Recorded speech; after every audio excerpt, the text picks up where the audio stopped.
মুসুরির ডাল, বুটের ডাল আর হচ্ছে যে মুগ ডাল দিয়ে একটা মজাদার খিচুড়ি রান্না করব। তেলের মধ্যে পাঁচফোড়ন দিলাম, তেজপাতা দিয়ে দিলাম, তারপর আদা বাটা, রসুন বাটা, পেঁয়াজ বাটা দিয়ে দিলাম, দিয়ে এটাকে ভালো করে নেড়ে চেড়ে একটু কষিয়ে নিব।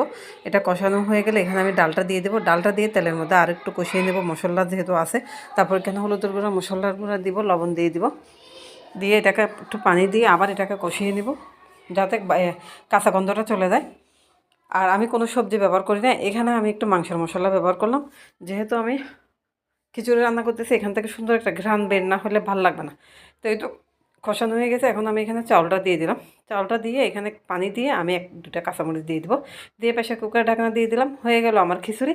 এখন আমি এটা চুলা থেকে নামিয়ে এটাকে হাওয়া বের করলাম, করে আমি খিচুড়িটার অবস্থা দেখতেছিলাম কেমন হলো। মাশাআল্লাহ অনেক সুন্দর হয়েছে, শুধু ডাল দিয়ে তৈরি করছে, আর কিচ্ছু দিই নেই এখানে। তো এই হলো আমার খিচুড়ির রেসিপি। কেমন লাগলো জানাবেন। আল্লাহ হাফেজ, বাই বাই, টাটা।